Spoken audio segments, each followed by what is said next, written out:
ఈ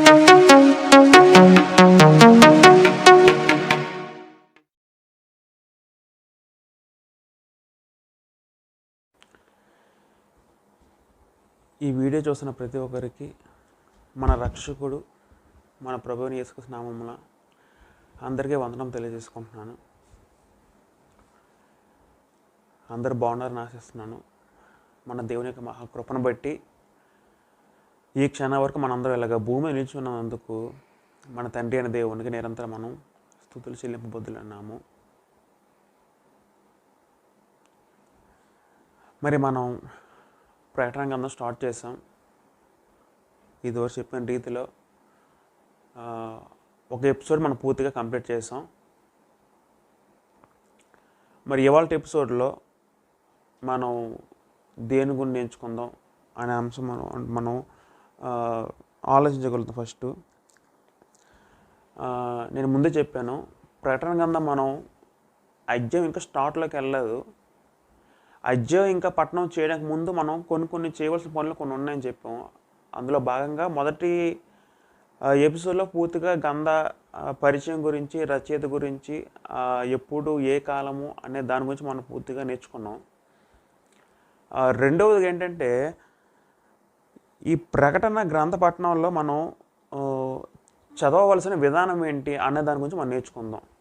నేను ఇప్పుడు కూడా గ్రంథం పఠనం పూర్తిగా స్టార్ట్ చేయటం లేదండి. ఎందుకంటే మన గ్రంథ పఠనం పూర్తిగా అర్థం అవ్వాలంటే దాని ముందు మనం నేర్చుకోవాల్సిన బేసిక్స్ అనేవి ఉన్నాయన్నమాట. నేను అందుకే ఈ బేసిక్స్ అనేవి ఒక 4 ఎపిసోడ్స్లో నేను తయారు చేస్తున్నాను. మనం క్షుణ్ణంగా నేర్చుకుంటున్నాం కాబట్టి ప్రతిదీ ఒక లేట్ అయినా వీడియోలు అంత ఎక్కువైనా మనం ప్రతిదీ ఒక స్టెప్ బై స్టెప్ వెళ్దాం. ఎందుకంటే గ్రంథం అనేది సత్యం కరెక్ట్గా మనకి బోధపడాలి, మనకు అర్థం అవ్వాలంటే క్షుణ్ణంగా తెలుసుకుంటే కానీ మనకు పూర్తిగా అర్థమయ్యే పరిస్థితి లేదనమాట. నేను చెప్పాలంటే త్వరగా ముగించి స్టార్ట్ చేసి చెప్పిపోవచ్చు అధ్యాయం పట్టణం. కానీ అధ్యాయం స్టార్ట్ చేసే ముందుగా మనం నేర్చుకోవాల్సినవి ఆ పాఠాలు నేర్చుకుంటే అధ్యాయం గ్రంథ పట్టణం అనేది మనకు సింప్లిఫై అయిపోద్ది చాలా.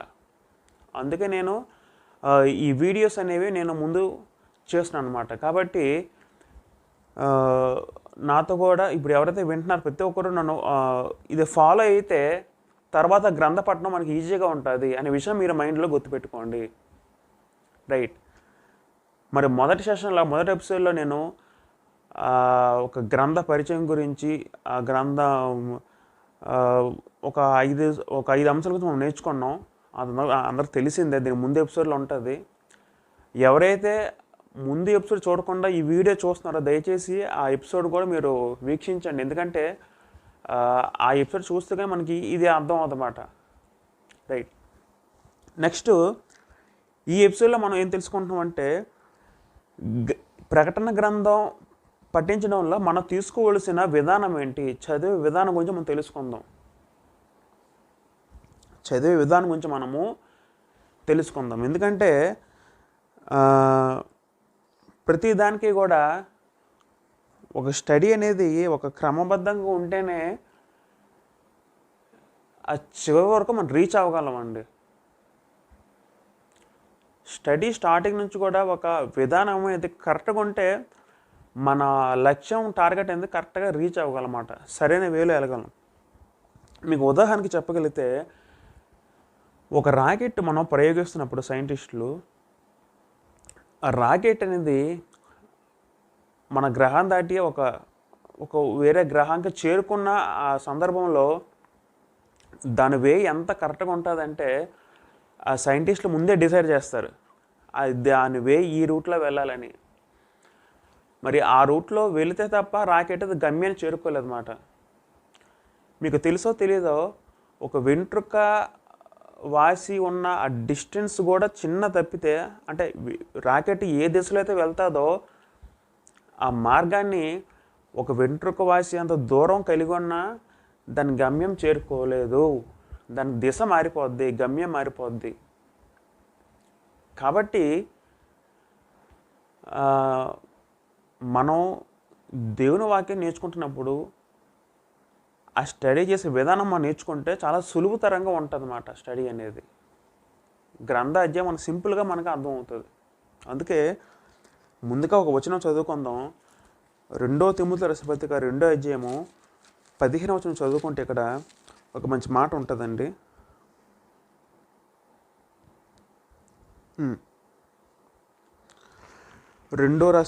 తిమోతి రాసిన 2వ పత్రిక 2వ అధ్యాయము 15వ వచనము. దేవుని ఎదుట యోగ్యునిగాను సిగ్గుపడనక్కర్లేని పనివానిగాను సత్యవాక్యమును సరిగా ఉపదేశించేవానిగాను నిన్ను నీవే దేవునికి కనపరుచుకుంటూ జాగ్రత్త పడుకొని ఉంటుందండి. చూడండి, సత్యవాక్యమును సరిగా ఉపదేశించేవానిగాను. అది కిందన చూడగలిగితే బైబిల్ కిందన మూల భాషలో సరిగా విభజించేవానిగానే ఉంటుందండి. అంటే సత్యభాగాన్ని మనం ఏం చేయాలంటే వాక్యాన్ని గ్రంథ విభజన చేసి ఆ విధంగా చెబితే మనకు సింపుల్ అవుతుంది, మనకు అర్థమయ్యే రీతిగా ఉంటుంది అన్నమాట. వాక్యం కూడా ఏం చెప్తుందంటే గ్రంథాన్ని మనం విభజించాలన్నమాట. విభజించి దాని ప్రకారం చదువుకోగలిగితే మనకి స్పష్టంగా అర్థమవుతుందని వాక్యం మనకు సెలవిస్తుంది. అందుకే యోహాను సువార్త 17వ అధ్యాయం 17వ వచనంలో కూడా వచనం ఏమని ఉంటుందంటే నీ వాక్యమే సత్యం అని ఉంటుంది. సత్యవాక్యాన్ని ఎప్పుడు కూడా మనకు నచ్చినట్టు మనకు చెప్పకూడదండి. దేవుడు వాక్యం ఏ విధంగా రాయించాడో, అసలు వాక్యం ఉద్దేశం ఏంటో, ఆ వాక్యం ద్వారా దేవుడు ఏం చెప్పదలుచుకుంటున్నాడో ఆ వెలికి తీసి చెప్పడమే సత్యవాక్యం ఉపదేశించడము, అంటే గ్రంథ విభజన చేయడం అంతే. కాబట్టి మనము ఇవాళ ఈ ప్రకటన గ్రంథము చదువుకున్నప్పుడు మనం అవలంబించవలసిన విధానం ఏంటి, ఏ విధానంలో వెళ్ళాలి, మనం దాని గురించి కొన్ని విషయాలు మనం నేర్చుకుందాం. సాధారణంగా ప్రపంచంలో మరి చూడగలిగితే ఒక 4 విధానాలు ఉన్నాయండి. ప్రపంచం మొత్తం మీద కూడా ప్రకటన గ్రంథం అది ఒక అధ్యయనం చేయడానికి మొత్తం ప్రపంచం మొత్తం మీద కూడా 4 విధానాలు అమలు జరుగుతున్నాయి. ప్రజెంట్ 4 విధానాలు బట్టే ప్రతి ఒక్కరు కూడా గ్రంథ పఠనం అని చేస్తున్నారు అన్నమాట ప్రకటన గ్రంథం గురించి. ఇప్పుడు మనం ఆ 4 విధానాలు నేర్చుకుందాం. 4 విధానాల్లో ఏది సంపూర్ణము, ఏది సత్యము, ఏ విధానం బట్టి మనకి ఈ ప్రకటన గ్రంథం మనం అధ్యయనం చేద్దాం, దాని గురించి మనం ఆలోచించే ప్రయత్నం చేద్దాం. ముందుగా ఈ 4 విధానాలు చదివే ముందు మనం ఒక 2 విషయాలు మనం గుర్తుపెట్టుకోవాలండి. ఎందుకంటే ఈ 4 విధానాలు మనం ముందు డిస్కస్ చేసే ముందు ఒక 2 విషయాలు మనం మన మనసులో పెట్టుకోవాలి. ఏంటో 2 విషయాలు అంటే, ఒకటి ప్రకటన గ్రంథము 1వ అధ్యాయం చూసుకుంటే 1వ వచనం చదువుకుందాం. అక్కడ ఒక మాట ఏమని ఉంటుందంటే, ఫస్ట్ యేసుక్రీస్తు తన దాసులకు కనపరచుటకు దేవుడు ఆయనకు అనుగ్రహించిన ప్రత్యక్షత, ఈ సంగతులు త్వరలో సంభవింపబోయి ఉన్నవి. ఆయన తన దూత ద్వారా వర్తమానం పంపి తన దాచుని యోహానుకు వాటిని సూచించెను. చూడండి, అంటే ఈ సంగతులు త్వరలో సంభవించవై ఉన్నవి, అంటే త్వరలో జరిగేవి అనే వాటిగా ఉన్నవి, అంటే గ్రంథాల విషయాలు అని యేసు ప్రభు వారు చెప్తున్నారు అన్నమాట. కాబట్టి మళ్ళీ ఇంకో మాట 3వ వచనం కూడా చదువుకుంటే సమయము సమీపించున్నది అని ఉంటుందంటే, సమయము సమీపించున్నదని యోహాను గారు అంటున్నారు. అంటే ఆనాడు బాధించబడుతున్న క్రైస్తవులకి ఆదరణ కలుగునట్లు ఈ మాటలు రాయించబడ్డాయి. కాబట్టి మొదటి శతాబ్దంలో అనేక హింసలకు గురైన క్రైస్తవులకు మరి ఈ ప్రకటన అసలు ఏం చెప్పదలుచుకుంటుంది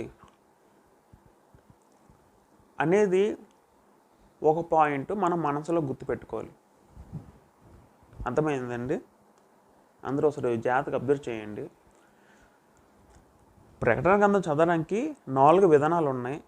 అది మనం ఇప్పుడు డిస్కస్ చేయబోతున్నాం. ఇప్పుడు ఈ 4 విధానాలు మనం నేర్చుకునే ముందు ఒక 2 విషయాలు మనం మనసులో పెట్టుకోవాలి. ఏంటా 2 విషయాలు అంటే, ఒకటి ఇవి త్వరలో సంభవించినవి, సమయము సమీపిస్తుంది. అంటే ఆనాడు ఉన్న క్రైస్తవులు ఎవరైతే హింసకు గురయ్యాయి ఆదరణ లేక నిస్సహాయత స్థితిలో ఉన్నారు. ఆనాడు ఉన్న క్రైస్తవులకి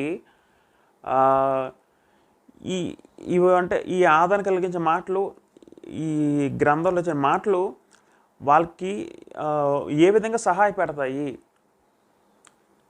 అది ఏ విధంగా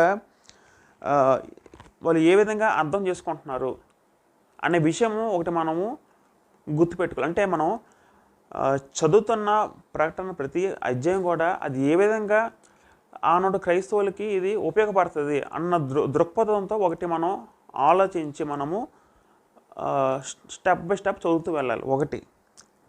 రెండోది ఏంటంటే, మరి మనం గత ముందు ఎపిసోడ్ చెప్పుకున్నట్టుగా ఈ ప్రకటన కింద కేవలము ఆసియాలోని 7 సంఘాలు మాత్రమే కాకుండా ఇది సార్వత్రిక సందేశము. ప్రతి తరంలో ఉన్న క్రైస్తవులు కూడా ఒక సార్వత్రిక సందేశం అందించితే ఉంటుంది. అందుకే మనం చదువుకున్నాం కదా, ఒకసారి 1వ అధ్యాయము 3వ వచనం చదువుకుంటే చూడండి, ఈ ప్రవచన వాక్యంలో చదువువాడను వాటి విని ఇందులో రాయబడిన సంగతులు గైకొని వారును ధన్యులు అని ఉంటుందండి. అంటే మరి ఈ ప్రవచన వాక్యాలు చదువువాడను ఇవన్నీ మనం చదవగలిగితే కేవలం ఇది సంఘములు 7 సంఘముల వారికి మాత్రమే సూచించదుగా, వారికి మాత్రం అన్నట్టుగా లేదు. అదేవిధంగా 2వ అధ్యాయము 7వ వచనం కూడా చదువుకుంటే ఇక్కడ చెవిగలవాడు ఆత్మ సంఘములు చెప్పుచున్న మాట వినును గాక అని ఉంటుందండి. అంటే దీని అర్థం ఎలా చేసుకోవచ్చు అంటే, కేవలం ఇది ఒక ప్రత్యేకించి 7 సంఘాలకి అడ్రస్ చేయబడింది తప్ప ఇది సార్వత్రికమైన సందేశము, ఇది అందరికీ చెందిందే ఉంటుంది, ఏ ఒక్కరుగా పరిమితం కాలేదు అని అర్థం చేసుకోగలం.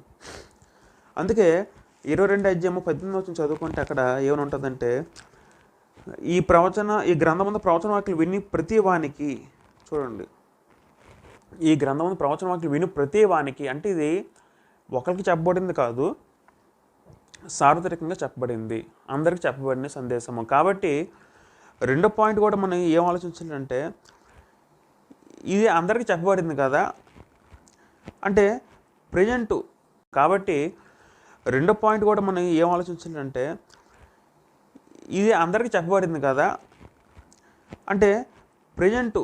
ఇప్పుడు మన కాలం అనుకోండి, ఈ మన కాలంలో జీవిస్తున్న క్రైస్తవులకి ఈ గ్రంథము మరి ఏ విధంగా అర్థం ఇస్తుంది అని మనం ఆలోచించి ఈ 4 విధానాల్లో మనం చదివి వాటిలో ఏది బెస్ట్ అని మనం ఎంపిక చేసుకోవాలి.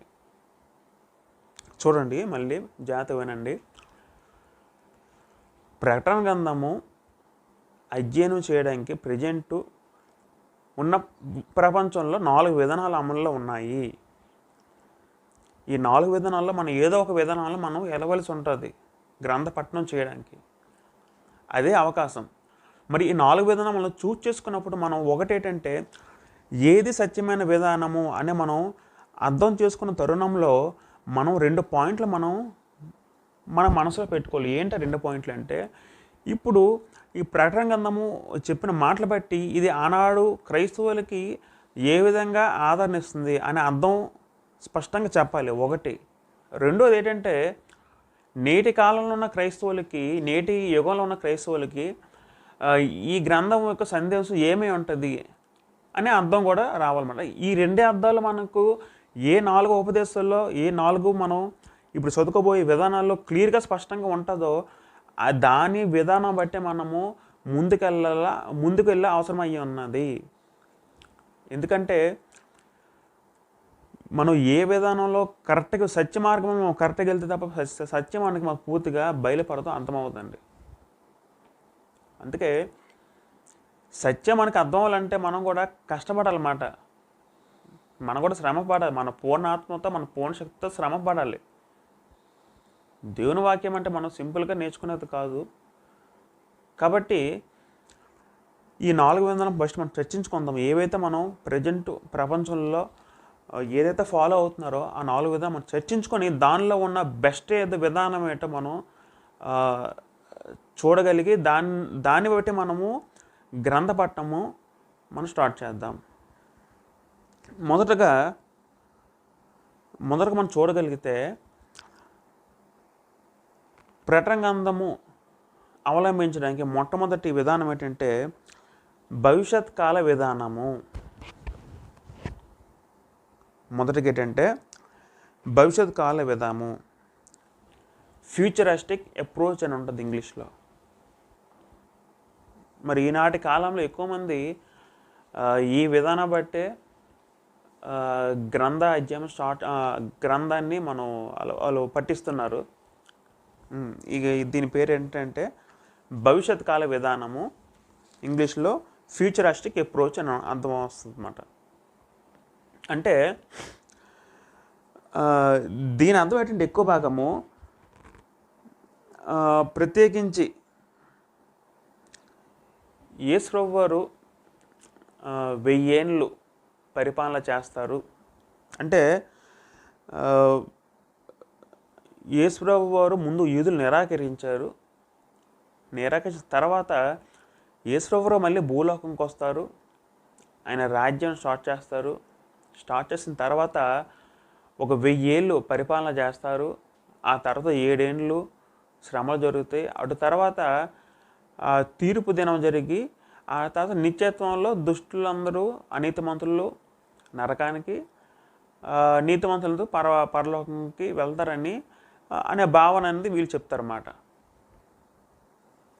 ఎవరంటే ఈ భవిష్యత్ కాల విధానాల్లో ఉన్న భావన ఏంటంటే యేసుప్రభు వారు మళ్ళీ వచ్చి భూలోక రాజ్యము చేస్తారు అని అంతవచ్చినట్టు చెప్తారండి వాళ్ళు. కాబట్టి అంటే వీళ్ళు చెప్పే ముఖ్యమైన అంశం ఏంటంటే అంటే వీళ్ళు ఎంచుకున్న విధానం, అంటే వీళ్ళు ఒకటి సెట్ చేసుకున్న విధానం ప్రకారం వీళ్ళ యొక్క ఇదేంటంటే అధ్యాయం ప్రకటన గ్రంథము 1వ అధ్యాయం నుంచి 3వ అధ్యాయం వరకు కూడా అది సంఘ యుగంగా చెప్తారు. అంటే ఆ టైంలో క్రీస్తును యూదులు నిరాకరించుట అనే దాని గురించి బోధిస్తారు. రెండోది ఏంటంటే 4వ అధ్యాయం నుంచి 19వ వచనం వరకు ఎక్కువ క్రీస్తును మళ్ళీ యూదులు అంగీకరించుట. ఆ తర్వాత మహదానందము మరియు శ్రమలు 7 ఏండ్లు ఉంటాయని. అంటే 4వ అధ్యాయం 19 వరకు ఉన్న అధ్యాయం ఇవన్నీ కేవలం మహదానందం శ్రమల గురించి చెప్తున్నట్టు అని వీళ్ళు చెప్తారు. తర్వాత 20వ అధ్యాయం పూర్తిగా ఏమని చెప్తారంటే ఈ విధానం అవలంబిస్తున్న వ్యక్తులు భూమిపై యేసుప్రభు వారు పరిపాలన చేస్తారు 1000 సంవత్సరాలు అని చెప్తారన్నమాట. ఆ తర్వాత ఆ కొద్ది కాలము గ్యాప్ ఇచ్చి మరి 21, 22 అధ్యాయంలో ఏమని చెప్తారంటే తీర్పు ఉంటుంది, తీర్పుతో నిత్యత్వం ఉంటుందని వీళ్ళు బోధిస్తారన్నమాట. అంటే ప్రజెంట్ ఎక్కువ ప్రపంచంలో ఎక్కువ చాలామంది కూడా ఎప్పుడో చేసే విధానము ఈ విధానం ప్రజెంట్ అదేంటంటే భవిష్యత్తు కాల విధానం. దీన్ని బట్టి కూడా చాలామంది ప్రజెంటు అధ్యాయం అనేది వాళ్ళు పఠిస్తున్నారు, దాన్ని బట్టి అర్థం చేసుకుంటారు అన్నమాట. అయితే ఎక్కువగా ఈ విధానం మనం చూసుకోగలిగితే ప్రకటనలో రచించబడిన వాక్యములు ఎక్కువగా అది అలంకార భాషలో ఉన్నాయి చాలా మాట. మనం ముందు ఎపిసోడ్లో తెలుసుకున్న రీతిగా ప్రకటన గ్రంథం ఎక్కువ అలంకార రీతిగా చెప్పబడింది, గుర్తుల రూపంలో చెప్పబడింది. అయితే ఈ విధానం వీళ్ళు ఏం బోధిస్తారంటే ఈ అలంకార భాషని అక్షరార్థంగా చూపిస్తారండి. అలంకార భాష యొక్క ఇదిని వీళ్ళు అక్షరార్థంగా తీసుకుంటారన్నమాట. ఉదాహరణకి ప్రకటనలు 20లో మనం చూసుకుంటే 1000 సంవత్సరాలు వీళ్ళు ఎక్కువగా 1000 సంవత్సరాలు యేసుప్రభు పాలిస్తారు అనే దృక్పథం వీళ్ళు ఎక్కువ కలిగి ఉన్నారండి. ఇప్పుడు యేసుప్రభు వారు స్థాపించిన రాజ్యము అది ఆత్మ సంబంధమైన రాజ్యము, అది భూల సంబంధ రాజ్యం కాదు. యేసుప్రభు ఒక మాట అంటారు, నా రాజ్యం ఆత్మ అంటే మీ వంటిది కాదు. అంటే వీళ్ళకి ఏమర్థమైందంటే రాజ్యం గురించి పూర్తి అవగాహన పూర్తిగా సరిగా రాలేదు. యేసుప్రభు రాజ్యమే ఆయన సంఘము. అంటే వీళ్ళేమైనా బోధిస్తారంటే యేసుప్రభు ఇంకా మళ్ళీ వస్తారు, మళ్ళీ బాహ్య పరిపాలన చేస్తారు, ఎందుకంటే 1000 ఏళ్ళ రాసి ఉంది కదా ప్రకటన 20లో అని వీళ్ళేలా బోధిస్తారన్నమాట. అంటే ఎక్కువగా ఈ ప్రకటనలోని ఎక్కువ మనం అంటే ప్రకటన కాదు చాలా మటుకు రచనల్లో మనం ఆ రచించబడిన వాక్యాన్ని మనం అలంకారంగా రాయించబడ్డాయి చాలా మటుకు. దాన్ని మనం అక్షరార్థంగా తీసుకోకూడదు. ఉదాహరణకి యోహాను సువార్త 10:9 చదువుకుంటే ఇక్కడ యేసుప్రభువు వారు నేనే ద్వారమని అంటారండి. ఒకసారి చదువుకుందాం చూడండి. యోహాను సువార్త 10 చదువుకుంటే అక్కడ నేనే గొర్రెల ద్వారం అని అంటారు. అంటే ద్వారం అంటే ఆ మాట అన్నంత మాత్రాన ఆయన ఏదో ఒక తలుపుగా ఉన్నట్టు, లేదా ఆయన తలుపు ఆకారంలో అందరినీ లోనకి పంపుతున్నట్టు ఆ విధంగా మనం అర్థం చేసుకోకూడదు. మరొక మాట కూడా యోహాను సువార్తలోనే 5 ఏమని అంటారంటే నేను మంచి గొర్రెలు కాపరిని అంటారండి. ఒకసారి చూడండి యోహాను సువార్త 10 11 చదువుకుంటే నేను గొర్రెలకు మంచి కాపరిని అంటారండి యేసుప్రభు గారు. గొర్రెలకు మంచి కాపరి అంటే అర్థం ఏంటంటే విశ్వాసులకి నేను ఒక మంచి రీతిగా ఆత్మరక్షణ ఇచ్చే నేను ఒక రక్షకుణ్ణి అన్న ఆ భావాన్ని అలంకారీతగా గొర్రెల కాపరని చెప్తారన్నమాట. అంటే రక్షణలో మనం ప్రవేశించడానికి ఆయన దాని అలంకార రీతిగా భాషను ఉపయోగించుకున్నాడు ఆ మాటని. గొర్రెలు కాపరంటే ఆయన ఎప్పుడు గొర్రెలు కాయలేదు, ఎప్పుడు ఆయన మందలు మేపలేదు. ఎందుకంటే యేసుప్రభు వారు ఆయన పుట్టింది వాళ్ళ నాన్నగారు వడ్రంగి పని చేస్తాను, ఈయన చేస్తుంది వడ్రంగి ఉద్యోగం. ఆయన ఎప్పుడు గొర్రెలు కాయలేదు. అంటే ఇది అలంకార రీతిగా చెప్పారన్నమాట. ఈ అలంకారిత భాషని మనం అక్షరార్థంగా తీసుకోకూడదు మాట. అంటే చాలా మటుకు ఇప్పుడు జరుగుతున్న బోధలు ఎక్కువ అసహజ బోధ రావడానికి కారణం ఏంటంటే అలంకార భాషను కూడా అక్షరార్థంగా తీసుకుంటున్నారు. ఆ విధంగా బోధ అనేది అసత్య బోధ అయిపోతుంది. కాబట్టి ఈ విధానంలో మనం చూడగలిగితే ఎక్కువ ఈ అలంకార భాషను ఎక్కువగా ఈ 1000 పరిపాలన అంటే మళ్ళీ భూలోకంగా వస్తారు, 1000 పరిపాలన చేస్తారు అని ఈ విధంగా వాళ్ళ బోధ ఉంటుంది. ఆ విధానంలో వాళ్ళు బోధిస్తారన్నమాట. నేను దీని గురించి ఇప్పుడు ఇంకా పూర్తిగా చెప్పను. మన స్టడీలో ఎలాగో మనం నేర్చుకుంటాం దాని గురించి ఇంకా క్లియర్గా. కాబట్టి ఈ విధంగా వీళ్ళు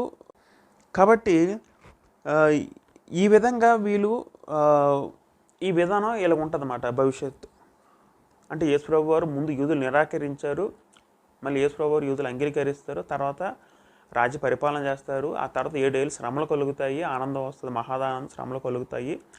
అటు తర్వాత తీర్పు జరిగి నిత్యత్వం అందరూ వెళ్తారు అనే విధానం వీళ్ళదన్నమాట, అనే భావన వీళ్ళది. ఎక్కువ శాతం ఈ భావనను నమ్ముతారు చాలామంది.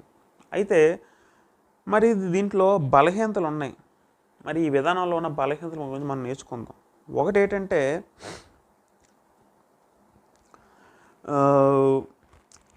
ముందుగా చూడగలిగితే గుర్తుల యొక్క భావన తరచుగా లేఖనమే వివరిస్తుంది. మనకి గుర్తుల యొక్క భావం ఏవైతే గుర్తులు రాయించబడ్డాయో ప్రకటన గ్రంథంలో ఎక్కువ శాతము వాటికి సంబంధించిన అర్థం కూడా వెంటనే ఆ రెఫరెన్స్లో మనకు చెప్తాయి. ఉదాహరణకి ప్రకటన గ్రంథం 1:20 చదువుకుంటే అక్కడ చూడండి. ప్రకటన గ్రంథము 1:20 చదువుకుంటే అక్కడ ఒక మాట ఉంటుందండి. నా కుడి చేతిలో నీవు చూసిన 7 నక్షత్రములను గోచి మరమును ఆ 7 సువర్ణ దీపస్తంభముల సంగతి రాయము. ఆ 7 నక్షత్రములు 7 సంఘములకు దూతలు, ఆ 7 దీపస్తంభములు 7 సంఘములు. మరి ఇక్కడ రాయబడిన నక్షత్రములు మరి దీపస్తంభములు అని అర్థం ఏంటంటే నక్షత్రం అంటే దూతలకి అలంకారంగా వాడబడిన ప్రయోగము. తర్వాత ఈ దీపస్తంభాలు అనేవి అలంకార రీతిగా సంఘాలకు ఉపయోగమే పదము అనేది ఇక్కడ రాయించబడింది. అదేవిధంగా చాలా మటుకు అర్థాలు అనేవి ప్రకటనలో ఉంటాయన్నమాట.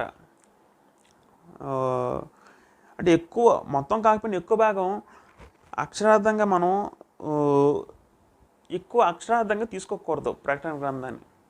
ఆ భాషను మనం అర్థం చేసుకొని అక్షరార్థంగా ఎక్కువ తీసుకోవడం వల్ల ఏమవుతుందంటే కొంచెం బోధ అటు ఇటు అయిపోతే అవకాశం ఉంటుంది అన్నమాట.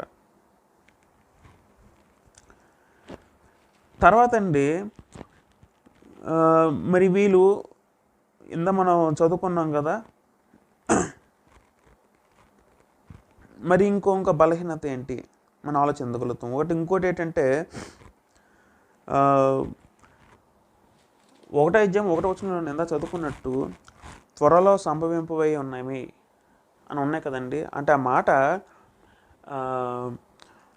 అక్కడ త్వరలో అనే పదము డై అనే గ్రీక్ పదం వచ్చిందండి. డై అని గ్రీక్ పదం నుండి వచ్చింది. అంటే ఈ పదము ఇంకెక్కడ ఉపయోగించబడింది అంటే మత్తయి సువార్త 16:21 చదువుకుంటే అక్కడ యేసుప్రభువారు మాట అంటారు. తాను యెరూషలేమునకు వెళ్ళి అనేక హింసలు పొంది 3వ దినం లేచి అగత్యం అని అంటారు. అగత్యం అనే పదం కూడా అక్కడ ఈ పదము త్వరలో అక్కడ ఈ పదం వాడబడింది, త్వరలో అన్నమాట. తర్వాత 2 తిమోతి 4:9 కూడా అక్కడ ఏమని ఉంటుందంటే నా యొద్దకు త్వరగా వచ్చేటకు ప్రయత్నం చేయమని ఉంటుందండి అక్కడ. అంటే ఒకటేంటంటే త్వరగా అంటే అది తొందరగా సూచించబడిన పదం తప్ప అది ఏదో కొంచెం గ్యాప్ ఇచ్చి చాలా సంవత్సరాలు దాని తర్వాత మనం అర్థం చేసుకోలేము. ఎందుకంటే ఆ త్వరగా అనే పదము వెంటనే జరిగేది అని అర్థం వస్తుందండి. మరి ఇప్పుడు మనం చూడగలిగితే మరి ఆనాడు మొదటి శతాబ్దంలో హింసపడిన క్రైస్తవులకి ఆ కాలంలో ఉన్న క్రైస్తవులకి ఈ గ్రంథం వారు ఆదరించిన మాటలు ఆ కాలంలో ఆ క్రైస్తవులకు ఆనాడు ఉంటే వీళ్ళకి సహాయత ధైర్యం వస్తుంది. మరి ఇవన్నీ చెప్పక నీ బాధ ఉందో నాకు తెలుసు, నువ్వు ఇంకా 1000 సంవత్సరాలు ఓపిక పట్టు, 1000 సంవత్సరాల తర్వాత మళ్ళీ దేవుడు వచ్చి పరిస్థితి చక్కదిద్దుతాడు అనే అర్థంలో వీళ్ళు బోధిస్తారు. అంటే 1000 సంవత్సరాల తర్వాత యేసు పరిపాలన వస్తుంది. మరి ఇవన్నీ చెప్పిన తర్వాత అంటే అప్పుడుకు ఉన్న క్రైస్తవులకు ఉన్న ఆదరణ ఇచ్చే మాటలు ఆదరణ గురించి ప్రకటన గ్రంథం ఉద్దేశించబడింది మొదటగా. ఈ ఆదరించే మాటలు తొందరగా రాకుండా తర్వాత ఎప్పుడో వస్తుంది అన్నట్టుగా ఉంటాయి. కాబట్టి దీనికి దానికి సెట్ అవ్వదు అన్నమాట.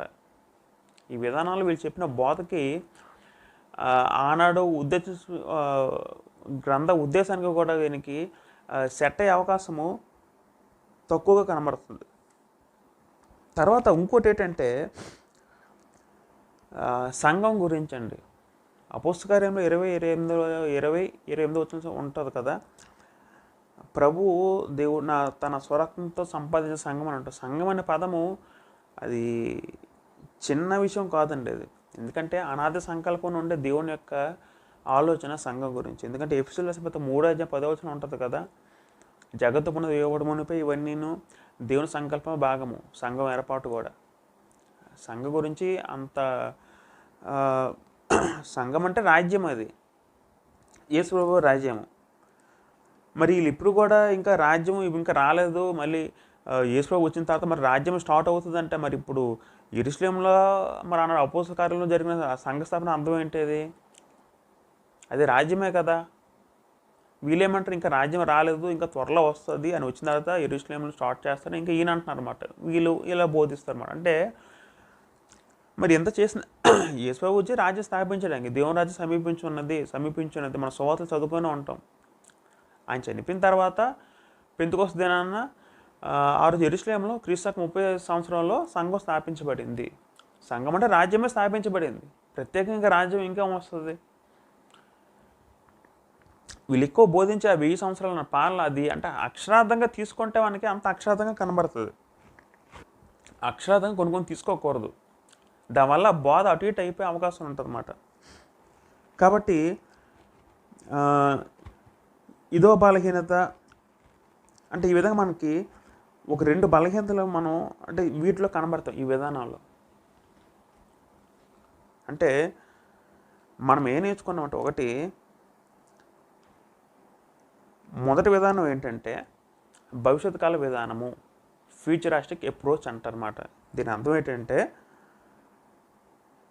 యేసుప్రభు వారు ముందు యూదులు నిరాకరించారు, మళ్ళీ యేసుప్రభుని యూదులు అందరూ మళ్ళీ మెస్సీగా అంగీకరిస్తారు, ఆ తర్వాత 1000 ఏళ్ళ రాజ్య పరిపాలన జరుగుతుంది, ఆ తర్వాత ఒక శ్రమలు 7 ఏళ్ళ శ్రమలు, తర్వాత మహాదానం కలిగి, తర్వాత నిత్యత్వము, తీర్పు, తర్వాత దుష్టులందరూ నరకానికి, నీతిమంతులు పరలోకం వెళ్తారు అని వీళ్ళ సిద్ధాంతం అన్నమాట. కానీ మరి 1000 ఏళ్ళ తర్వాత అని చూసుకోగలిగితే ఆనాడు ముందున్న క్రైస్తవులకి మరి అంత వాళ్ళకి ఆదరించే మాటలు ఎప్పుడు అప్పుడే ఆ గ్రంథం ఉద్దేశించి రాయబడింది కదా. మరి వీళ్ళ విధానాలు వెళ్తే మటుకు ఆనాడు క్రైస్తవులకి ఇంకా ఆదరించే మాటలుగా ఉండవు ఈ ప్రకటన గ్రంథం. నువ్వు ఇంకా వెయిట్ చెయ్యి, ఎదురు చూడు అన్నట్టుగా ఉంటుంది అన్నమాట. కాబట్టి ఇక్కడ దానికి సెట్ అవుతుందన్నమాట. అందుకు మనం ముందు చదువుకున్నాం కదా, త్వరలో సంభవించిన మాట. ఈ త్వరలో సంభవించిన మాట అది వెంటనే జరిగేది తప్ప ఎప్పుడో భవిష్యత్తులో జరిగేది అన్న మాట అనేది కాదు. కాబట్టి తర్వాత అలంకార రీతిగా చాలామంది ఈ విధానాలు ఎక్కువ అక్షరార్థంగా తీసుకున్నారు వాక్యంను. అక్షరార్థం తీసుకోవడం వల్ల బోధ అటు ఇటు అయ్యే అవకాశం ఉన్నదని మనము అధ్యయనం చేయగలం. కాబట్టి మొదటి విధానం ఏంటంటే భవిష్యత్ కాల విధానము. అయితే ఇది పూర్తిగా మనం నేర్చుకున్న విధానం అయితే అంత పూర్తిగా సంపూర్ణం కాదని మనం నేర్చుకోగలం. రెండవదిగా చూడగలిగితే చారిత్రక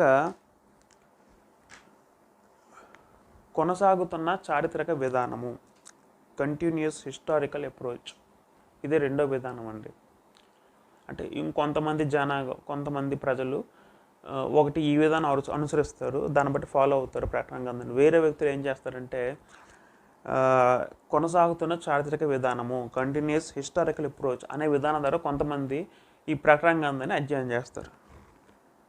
అయితే మరి ఈ విధానం ఒక నిర్వచనం ఏంటి, దీని అర్థం ఏంటి అని మనం చూడగలిగితే మొదటి శతాబ్దం నుంచి లోక అంతం వరకు ఉన్న చరిత్ర వివరాల యొక్క నమూనా అనేది ప్రకటన గ్రంథం ఇస్తుంది అని ఈ విధానం చెప్తారండి. ఈ విధానంలో వీళ్ళేం చెప్తారంటే, ఒకటి మొదటి శతాబ్దం నుంచి తర్వాత లోక అంతం వరకు ఉన్న చరిత్ర వివరాలు అన్నీ కలిపి ఈ బ్లూ ప్రింట్ దాని నమూనా అనేది ప్రకటన గ్రంథం వివరిస్తుందని వీళ్ళు అంటారన్నమాట. అంటే వీళ్ళు చెప్పేది ఎక్కువ ఏంటంటే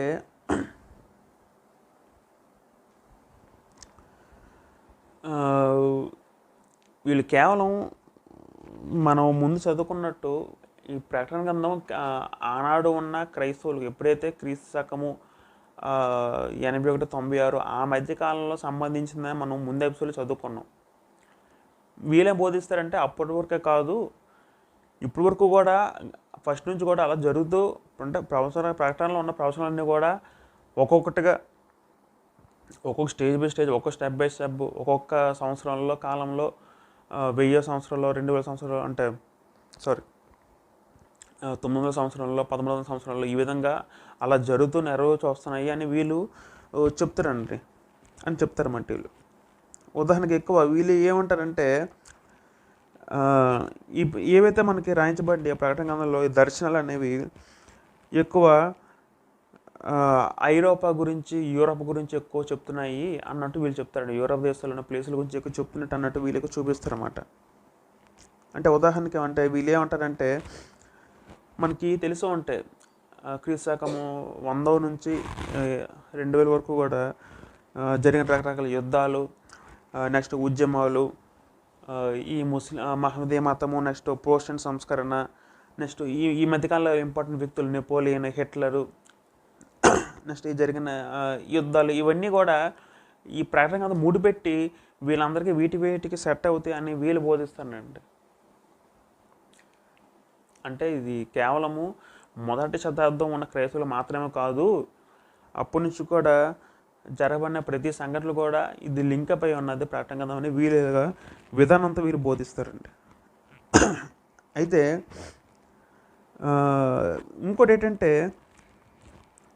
వీళ్ళ బలహీనత మనం ఎక్కువ ఆలోచించగలిగితే ఒకటి ఏంటంటే వీళ్ళు ఎంతసేపు యూరప్ కంట్రీస్ మీద ఎక్కువ దృష్టి పెడతారు తప్ప ఆనాడు సువార్త పరిచయం చేసిన చాలా ప్రదేశాల గురించి వీళ్ళు డిస్కషన్ చేయరు. అంటే ఇది కూడా ఒక ఎవరికి వారు వాళ్ళు నచ్చినట్టుగా విధానం రూపొందించుకొని ఈ విధంగా వాళ్ళు అంటే వాళ్ళ దృక్పథం బట్టి వీళ్ళు వెళ్తున్నారు అంతే, వాళ్ళకి ఇది కరెక్ట్ అనిపించవచ్చు. అయితే సువార్త గురించి వీళ్ళని ఇతర చాలా ప్రదేశాలు కూడా వీళ్ళు నిర్లక్ష్యం వాటి గురించి ప్రస్తావించరు. ఎక్కువగా వాళ్ళు అనుకున్నట్టు వాళ్ళు ఊహకి అందినట్టు వాళ్ళు ఏదైతే అనుకుంటున్నారో సంఘటనలు జరిగే చరిత్రలు వాటి గురించి బోధిస్తూ చెప్తారన్నమాట. ఇంకోటి ఏంటంటే వీళ్ళు ఒకసారి క్రీస్తు రాకడ సమయం కూడా వీళ్ళు ఒకనాడు చెప్పారండి, ఒక డేట్ ఇచ్చారండి. ఆ డేట్లో క్రీస్తు రెండో రాకడ వచ్చేస్తుంది అన్నట్టు వీళ్ళందరికీ బోధించారు. ఆ బోధన చాలామంది కూడా ఎదురు చూశారు. ఆ రోజు యేసుప్రభువు వారు వచ్చేస్తారేమో, క్రీస్తు రెండు రాకడ వచ్చేస్తారేమో ఆనాడు వీళ్ళు బోధ అంటే క్రీస్తు రెండు రాకడ డేట్ని అనేది వీళ్ళు ప్రకటించారు ఒకనొక సందర్భంలో.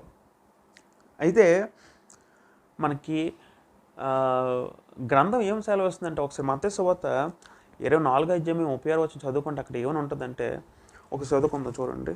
మత్తయి సువార్త 24:36 ఇక్కడ యేసుప్రభువు రెండో రాకడ గురించి ఒక మంచి మాట ఉంటుందండి.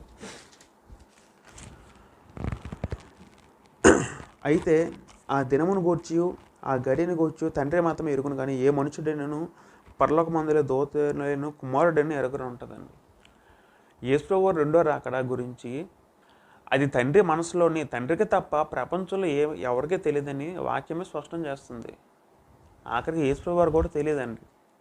అది తండ్రి చేతిలోనే ఉంది, తండ్రి మనసులో ఉన్న ఆలోచన తప్ప అది ఎవరికి తెలియదని ఈ గ్రంథం బోధిస్తుంటే, వీళ్ళేం బోధిస్తారంటే యేసుప్రభువు రాకడ వీళ్ళ లెక్క ప్రకారం ఒక అంచనా లెక్కలు వేసుకొని ఒక డేట్ చెప్పి ఆ డేట్ని రెండో రాకడ ప్రకటించారు. కానీ ఆ రెండో రాకడ జరగలేదు, రాలేదు.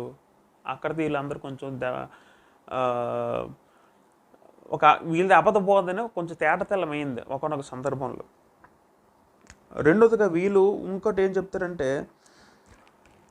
ఒక దినము ఒక సంవత్సరం అనే భావంతో వీళ్ళు ఉంటారండి. ఒక దినము ఒక సంవత్సరము అనే భావంతో వీళ్ళు ఉంటారండి. అక్షరార్థంగా ఒక మాట ఉంటుంది. ఒకసారి చదువుకుందాము. మనకి చూడగలిగితే మనం వచ్చిన ఉంటుంది కదా మామూలుగా, ఒక నీ దృష్టికి దేవుని దృష్టికి ఒక దినం ఒక సంవత్సరం లాగా ఉంటుంది అని అర్థం చేసుకుంటే, అంటే కొన్ని మాటలు అక్షరార్థంగా చెప్పబడినవి. వీళ్ళేం చేస్తారంటే ఆ మాటని తీసుకొచ్చి ఏకంగా అది నిజం అనుకొని ఆ వీళ్ళు కూడా అక్షరార్థంగా తీసుకుని ఒక దినము ఒక సంవత్సరం లాగా వీళ్ళగా భావిస్తారనమాట. మరి ఆ లెక్కను చూసుకుంటే ప్రకటన 20:4 చదువుకుంటే ఇక్కడ వీళ్ళ మాటకి వీళ్ళకే అప్లై చేసుకుంటే అది కూడా సెట్ అవ్వదు. ఒకసారి ప్రకటన గ్రంథము 20 చూడండి, ఒకసారి 4 చదువుకుందాం. ఇక్కడ ఏమని ఉంటుందంటే, అంతటా సింహాసనం చూచిన వాటి మీద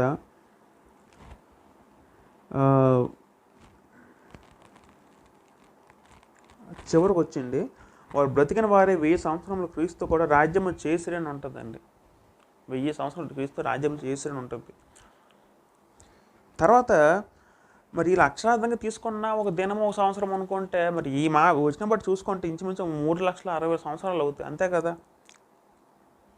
మరి ఒక దినం ఒక సంవత్సరం లెక్కేసుకుంటే 1000 సంవత్సరాలు ఇంచుమించు 3,60,000 సంవత్సరాలు ఈ లెక్కన అవుతాయి. అక్షరార్థంగా ఏదో మనం తీసుకోకూడదు.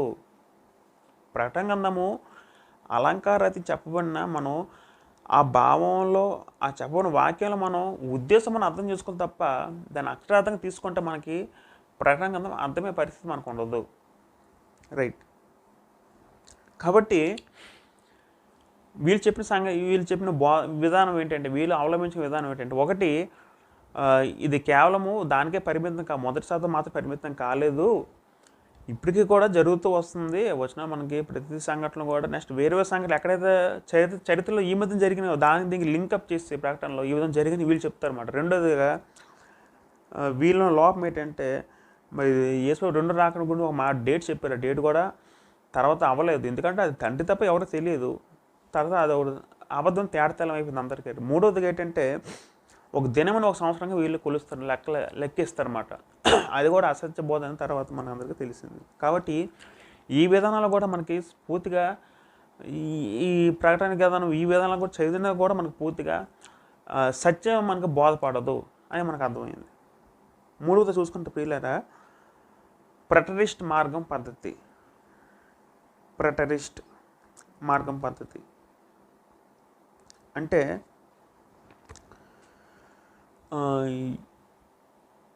ఇదొక విధానము. ప్రకటన చదవడానికి ఇదొక విధానం అవలంబిస్తుంది, ప్రెటరిస్ట్ మార్గము. ప్రెటరిస్ట్ అంటే అర్థం ఏంటంటే గతించిన, ముందుకి గతంలో గతించిన లేదా మించిన అని అర్థం వస్తుంది. అంటే వీళ్ళేం చెప్తారంటే వీళ్ళు కొంతవరకు కూడా మొదటి 6వ శతాబ్దంలో ఏం జరిగింది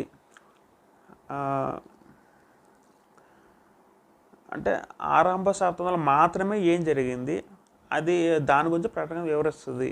అంటే దాని మన గతము మాత్రమే, ఆ గతంలో అంటే 100 సంవత్సరాల లోపు ఉన్న సంఘటన మాత్రమే ఏం జరిగిందో దాని గురించి వివరిస్తుందన్నమాట ఈ విధానం అనేది.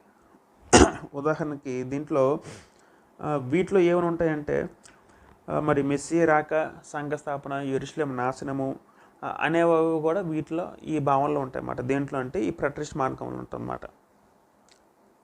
అంటే దీంట్లో మనకి మ్యాక్సిమం ఏమని ఉంటుంది అంటే రోమా సామ్రాజ్యము జయింపు లేదా కనబడిన దేవుడు తన వశంలో ఉంచుకున్న ఆఖరికి అంతంలో రోము నాశనం చేయబడుతుంది, నీవు స్థిరపరచబడతావు అనే వచనాలు అంటే ఆ విధంగా వీళ్ళు బోధ ఉంటుంది. అంటే ఈ విధానాలు వీళ్ళు చెప్తారన్నమాట. అంటే వీళ్ళు చెప్పేది కొంతవరకు మనకు సత్యంగా అర్థం చేసుకోవచ్చు. ఎందుకంటే ప్రకటన గ్రంథం ముఖ్య ఉద్దేశం అది. ఎస్పెషల్లీ ప్రత్యేకంగా ఆనాడు కాలంలో ఉన్న బాధింపబడుతున్న అనేక హింసలకు గురి అవుతున్న క్రైస్తవులకు మాత్రమే రాయబడింది. అది వీళ్ళు ఓకే అంటారు. కాకపోతే వీళ్ళు కేవలము అక్కడి వరకు ఉండిపోతారండి. అంటే ఉదాహరణకి ఇది మొదటి శతాబ్దం మాత్రమే రాశారు, రెండోది ఇది ఇంకా భవిష్యత్తు కాలం గురించి చెప్పదు. అంటే మొదటి శతాబ్దం వరకే ఈ వచనాలన్నీ వీళ్ళు పరిమితం చేశారు. ప్రకటన గ్రంథంలో ఉన్న ప్రతి వచనం, ప్రతి అధ్యాయం కూడా మొదటి శతాబ్ద కాలంలో ఉన్న క్రైస్తవులకు మాత్రమని వీళ్ళు బోధిస్తారండి. అంటే ఈ కాలంగా పరిమితి చెందుతుందని వీళ్ళు ఉపదేశిస్తారు. కానీ ఇది కేవలము మనం ఎంత చదువుకున్నట్టుగా ఇది కేవలము మొదటి శతాబ్దం క్రైస్తవులకు మాత్రమే కాదు, ఇది సర్వకాలములో అందరికీ ఉండవలసిన సార్వత్రిక సందేశం అని మనం చదువుకున్నాం.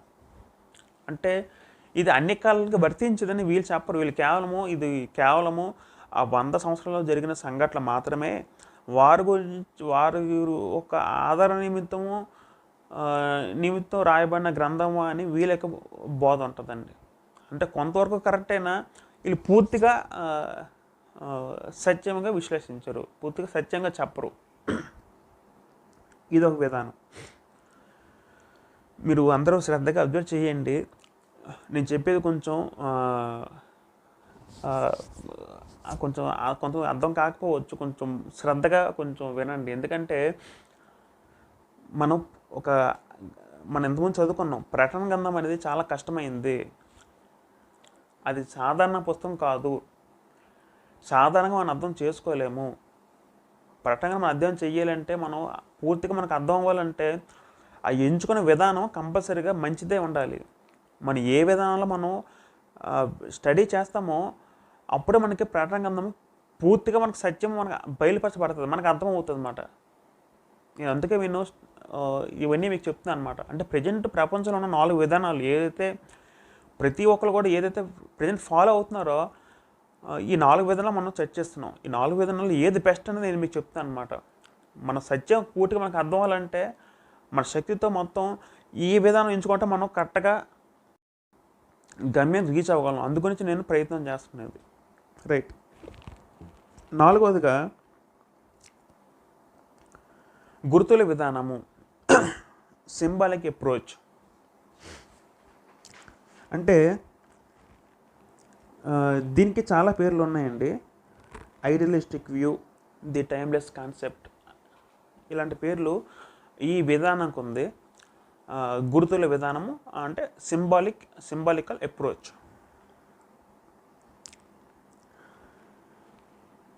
ఈ విధానం ఒక ఉద్దేశం ఏంటంటే గమనించండి, ప్రతి యుగంలో మంచి చెడ్డలకు జరిగే సంఘర్షణ, ఈ సంఘర్షణలో చివరిగా మంచి ఏ విధంగా జయిస్తుంది అనే దాని గురించి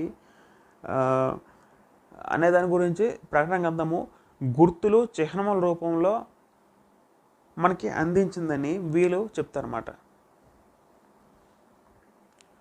చూడండి, బాగా గమనించండి. ఈ విధానంలో వీళ్ళు ఒక కాలంకే పరిమితం చేయలేదు, కాక ప్రతి యుగంలో ప్రతి కాలంలో ఒక మంచి చెడుకి ఎలాగైతే వీళ్ళిద్దరు యుద్ధం జరుగుతుందో, ఈ యుద్ధంలో మంచి ఏ విధంగా గెలుస్తుందో అనే దాని గురించి, అంటే మంచి ఏ విధంగా జయిస్తుందో అనే దాని గురించి ప్రకటన గ్రంథం చెప్తుందని అని చెప్పే విధానం వీళ్ళది. ఇంకోటి ఏంటంటే ఇదేంటంటే ఇది ప్రకటనలో చూపించబడిన దర్శనాలు కానీ ఒక గుర్తులు కానీ ఆ గుర్తుల యొక్క గుర్తులో ఆ గుర్తు ఒక ఉదాహరణకి ఒక బొమ్మ చూపించబడింది అనుకోండి. బొమ్మలో ఆ బొమ్మ ఏ స్థలము, ఆ బొమ్మ ప్రజలు, అంటే దీని గురించి చెప్పడానికి ఎక్కువ ప్రయత్నించదు ఈ విధానం ఏంటంటే ఒకటి, అంటే దర్శనంలో వివరాల కంటే ఏదైతే దర్శనం చూపించబడిందో ప్రకటనలో అధ్యాయంలో ఆ దర్శనం యొక్క వివరాల కంటే ఆ దర్శనం మనకి ఏమీ చెప్పాలనుకుంటుంది, దర్శనం ఒక ముఖ్య ఉద్దేశం ఏంటి అనే బేస్పై ఈ పద్ధతి ఎక్కువ చెప్తుందండి.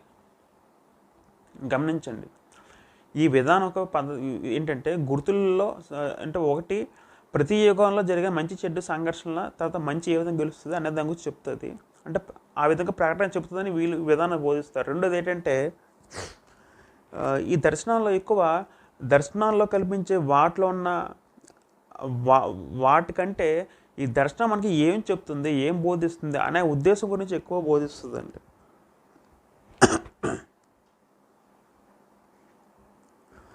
కాబట్టి మనం చూడగలిగితే ఈ మూడు విధానాల కన్నా ఇది కొంచెం వాక్యానుసారంగా మనకి విధానం అర్థం చేసుకోగలం. ఎందుకంటే ఈ పైన చెప్పిన మూడు విధానాల్లో కూడా కొంచెం మన ఊహను దాన్ని జోడించిన వారమే కొన్ని విధానాలు ఉన్నాయి. మనం చదువుకున్నాం కదా, ఇంకో విధానం అక్షరార్థంగా తీసుకున్నాం. అంటే మనం ఏ విధానం వెళ్ళినా ఆ విధానంలో అనేది వాక్యంకి రిలేటెడ్గా ఉండాలి. మనం ముందే చెప్పుకున్నాం కదా, మన ప్రకటనలో ఏ విధానం చదువుకున్నా మనం ఒక 2 విషయాలు గుర్తుపెట్టుకోవాలి. ఏంటంటే మొదటిది, మనం ఏ విధానంలో గ్రంథం చదువుకున్నా ఆ చదివే విధానంలో 2 పాయింట్లు మనకి తెలియబడాలి. ఏంటిది 2 పాయింట్లు అంటే, మనం ముందు ఫస్ట్ ఎపిసోడ్ స్టార్టింగ్ చెప్పుకున్నట్టు, ఒకటి ఈ గ్రంథము మొదటి శతాబ్దం క్రైస్తవులకి ఏ విధంగా ఆదరణ ఇస్తుంది అని అర్థం గురించి మనం చెప్పాలి ఒకటి. రెండోది ఏంటంటే, ఆనాడు నుండి ఈనాడు ఉన్న క్రైస్తవులకి ఏం అర్థం ఇస్తుంది గ్రంథము అనే 2 అంశాలు అనేవి ఈ 4 విధానాలు చూసుకుంటే, పైన 3 విధానాలు కాకుండా ఈ 4 విధానాలు ఎక్కువ మనకి కనబడుతుందండి. ఈ 4 విధానం కేవలం ఒక కాలంగా పరిమితం చేయలేదు. రెండోది, ఆ గుర్తులు అలంకార భాష ఏదో ఉపయోగించలేదు, కేవలం దాన్ని బట్టి కాకుండా అక్షరార్థం తీసుకోకుండా దాని యొక్క భావం ఏంటి అంటే దేవుడు ఏ ఉద్దేశంతో ఆ గుర్తుని పెట్టాడు దాని గురించి ఎక్కువ చెప్పే విధానంగా ఈ విధానం ఉందండి. అంటే మరి ఈ విధానంలో కూడా చిన్న చిన్న లోపాలు ఉన్నాయి. పూర్తిగా పైన చదివిన 3 విధానాల లోపాల కంటే ఈ విధానాల్లో ఉన్న చదివే లోపాలు తక్కువ. ఎందుకంటే మరి ప్రకటనలో రాసిన ప్రతి వచనం కూడా మనకి ఒకటి, అది ఏ టైంలో రాయబడి మనకు స్పష్టంగా తెలియదు. ఏ కాలంలో రాయబడింది, అది ఎవరి గురించి రాయబడి స్పష్టంగా మనకు తెలియదు. అంటే మనం ఆధారాలు బట్టి వచనాల వాక్యం బట్టి మనం ఒక కొలిక్కి వచ్చింది తప్ప పూర్తిగా మనం ఇది ఖచ్చితమైన మాట అనేది మనం స్పష్టంగా చెప్పలేం. ఉదాహరణకి 17వ అధ్యాయం చదువుకుంటే అక్కడ 18 వచనము, భూరాజు నేలు మహాపట్టణం అని ఉంటుంది. అక్కడ అది 7 కొండలను కూర్చొని 9వ వచనంలో ఉంటుంది. అంటే ఇది రోమును సూచిస్తుంది. ఈ పదము చూడండి, ఇది రోమును సూచిస్తుంది. అంటే అది 7 కొండల మీద కట్టబడింది కనుక, అంటే కొన్ని ఈ చారిత్రక రెఫరెన్స్లు అనేవి మనం అర్థం చేసుకోవడం కష్టము. అంటే సాధ్యమైనంత వరకు మనం ఆలోచించగలిగితే ఉన్నది ఉన్నట్టుగా మనం ఆలోచించగలిగితే మనం మ్యాక్సిమం మనం అర్థమవుతుంది. అంతే తప్ప ఓ ప్రకటనలో రాయబడిన వచనాలు అనేవి మన ఊహను జోడించకూడదు ఎప్పుడు కూడా. మన ఊహను ఎప్పుడైతే జోడిస్తామో అది ఆ ఊహ అనేది మనకు నచ్చినట్టు ఉద్దేశం తెస్తుంది తప్ప దేవుడు ఏదైతే ఉద్దేశము కలిగి ఉన్నాడో ఆ ఉద్దేశం మనం వెలికి తీయలేం బయటికి. అర్థమవుతుందండి. కాబట్టి మనం 4 అంశాలు నేర్చుకున్నాం, 4 విధానాలు నేర్చుకున్నాము. మరి 4 విధానాలు మనం చూడగలిగితే మొదటగా ఒకసారి మళ్ళీ రివైజ్ చేసుకుందాము. భవిష్యత్ కాల విధానం ఒకటి, ఫస్ట్ది ఫ్యూచరిస్టిక్ అప్రోచ్. రెండోది ఏంటంటే కంటిన్యూస్ హిస్టారికల్ అప్రోచ్, కొనసాగుతున్న చారిత్రక విధానము. మూడోదిగా ప్రటలిస్ట్ మార్గం అనే పద్ధతి. నాలుగోది గుర్తుల విధానము అని మనం 4 విధానాలు నేర్చుకున్నాం. 4 విధానాల్లో మనం చూడగలిగితే ఒకటి, ఈ 4 విధానాల్లో కూడా 4వ విధానమైన ఈ గుర్తులు సింబాలిక్ అప్రోచ్ అనే దాంట్లో మనం చూడగలిగితే ఈ విధానాల్లో ఆ విధానము ఆనాటి ఉన్న మొదటి శతకంలో క్రైస్తవులకు చెబుతూ తర్వాత మిగతా కాలంలో కూడా ఆపాదించే విధంగా ఈ విధానం చెప్తుంది. రెండోది ఏంటంటే ఈ విధానం మెయిన్ ఉద్దేశం ఏంటంటే ఆ గుర్తులు యక్షార్థంగా అంటే అలంకారిత చెప్పిన ఈ వచనాలు ఏవైతే ఉన్నాయో అవి వాటికి అక్షరార్థ రూపం కాకుండా దాని యొక్క ఉద్దేశం ఏంటంటే ఎక్కువగా చెప్పే విధానమే ఇవి ఉన్నదన్నమాట. కాబట్టి మనం ప్రియులే మనం ఇప్పుడు చెప్పుకున్న మనం 4 విధానాల్లో ఏది బెస్ట్ విధానము, ప్రకటన గ్రంథము ఏ విధానాలు చదివితే మనము దేని బట్టి చదివితే మనము అంతిమ టార్గెట్ మనం రీచ్ అవుతాం, మనం ఆలోచించగలిగితే మనం చెప్పిన 4వ విధానం గుర్తుల విధానము, సింబాలిక్ అప్రోచ్. దీని ద్వారా మనం స్టడీ చేస్తే ప్రకటన గ్రంథంలో మనకు క్లియర్గా స్పష్టమైన ఆ వాస్తవము, ఆ సత్యం అనేది మనకి పూర్తిగా తెలియపరచబడుతుంది. కాదు ప్రియులరా, ఈ ఎపిసోడ్లో నేను మీకు చెప్పే అంశం ఏంటంటే మనం నేర్చుకున్న ఒక అంశం ఏంటంటే మనం ఒకసారి సమ్మరైజ్ చేసుకుంటే దేవుని వాక్యము సత్యమైనది ఫస్ట్ మనం నేర్చుకున్నాం. నీ వాక్యమే సత్యము, దేవుని వాక్యము సత్యమైనది. రెండోది తిమోతి రాసినట్టు సత్యవాక్యం మనం సరిగా విభజించి ఉపదేశవానికి మనం ఉండాలన్నమాట. మనకు నచ్చినట్టు వాక్యం చెప్పకూడదు. వాక్యం మనకు ఏం చెప్పాలని దేవుడు రాయించాడో ఆ ఉద్దేశం మనం బయటకు తీసి మనం ఆ విధంగా విభజన చేసి మనం చెప్పేవారుగా మనం సిద్ధపరచుకోవాలి. ఆ విధంగా మనం చెయ్యాలి. మూడవదిగా ఈ ప్రకటన గ్రంథము మనకి అర్థం అవ్వాలంటే, ఎందుకంటే చాలా కష్టతరం సాహిత్యం దాంట్లో ఉన్నది. అన్ని రచనల కన్నా మనం ముందు చదువుకున్న అన్ని రచనల కన్నా ప్రకటన గ్రంథంలో సాహిత్యం మనకి అర్థం అవ్వడానికి చాలా కష్టము. ఈ రచన శైలి మనకు అర్థం అవ్వాలంటే, ఈ సాహిత్యం మనకు అర్థం అవ్వాలంటే మనం చదవాల్సిన విధానం చదివితే తప్ప మనకి అది అర్థమయ్యే పరిస్థితి లేదు. ఎందుకంటే ఏ విధానంలో ఆ విధానం చదివితే మనకి రచన అది కాదు. కాబట్టి ఇంకోటి ఏంటి నేర్చుకున్నామంటే ప్రజెంట్ అమల్లో ఉన్న 4 విధానాలు ఏంటి ప్రపంచంలో, ఏ విధానాలు బట్టి ప్రపంచం ఈ ప్రకటన గ్రంథాన్ని అధ్యయనం చేస్తుంది అని మనం డిస్కస్ చేస్తాం. ఈ 4 విధానాల్లో ఏది బెస్ట్ విధానం అని మనం నేర్చుకున్నాం, ఆ గుర్తుల విధానము. కాబట్టి ఈ విధానంలో మనం వెళ్తే మనకి ప్రకటన గ్రంథము కూలంకుషంగా ప్రతిదీ మనకి స్పష్టంగా అర్థమవుతుంది. నేటి కాలంలో మనకి ఏ విధంగా అది మనకి ఏ విధమైన ఆదరణ ఇస్తుంది, ఏ విధమైన ఉపదేశం మనం ఇస్తుందని మనం పూర్తిగా మనం నేర్చుకోగలమని నేను మీకు ఈ ఎపిసోడ్ మీకు తెలియజేయాలనుకుంటున్నాను. తర్వాత ప్రభు చిత్తం అయితే వచ్చే ఎపిసోడ్లో ప్రకటన గ్రంథంలో ఉన్న సంఖ్యల గురించి, ప్రకటన గ్రంథంలో ఉన్న గుర్తుల గురించి మనం ఒక స్పష్టంగా ఒక స్టడీ చేద్దాము. దాని తర్వాత ప్రకటన గ్రంథం ఒక అవుట్లైన్ ఒకటి రాసుకొని దాని గురించి ఒక స్టడీ చేసి వీలైతే దేవుని చిత్తం అయితే ఎపిసోడ్ 5 నుంచి మనం గ్రంథ పఠనం చేద్దామండి. ఎందుకంటే నేను మెయిన్ ఈ ప్రకటన గ్రంథము అధ్యయనం పఠించే ముందు ఒక 4 ఎపిసోడ్లు తీసుకుంటున్నాను. ఇది చాలా లెంత్ వీడియోస్ అయినా ఒకటేంటంటే సత్యవాక్యం మనం కరెక్ట్గా చెప్పాలి. ఎందుకంటే ఇది కష్టతరమైన సాహిత్యం కాబట్టి మనం నచ్చినట్టు చెప్పేస్తే నాకు నచ్చినట్టు నేనే చెప్పవచ్చు. నేను ఎప్పుడు చెప్పను, వాక్యం ఉన్నట్టు చెప్పాలి. వాక్యం కలిపి చెప్పే వరకు మనం ఉండకూడదు. కాబట్టి ఎంత లేట్ అయినా మన స్పష్టమైన సరైన విధానాన్ని మనం వెళ్దాము. అందరూ శ్రద్ధగా నేను చెప్పిన ఫాలో అయితే మన అంతిమంగా రీచ్ అయ్యి దేవుడు మనకి ఏదైతే చెప్పదలుచుకున్నాడో అది మనం స్పష్టంగా మనం తెలుసుకొని ఆయన మర్మం వెరిగి దాని ప్రకారం మనం జీవించేవారమే ఉంటామని నేను ఈ వాక్యం మీ అందరికీ మీకు చెప్తున్నాను. ఈ వాక్యాన్ని ప్రతి ఒక్కరికి హృదయపూర్వక వందనం తెలియజేసుకుంటున్నాను. అంటే అందరికీ వందనములు.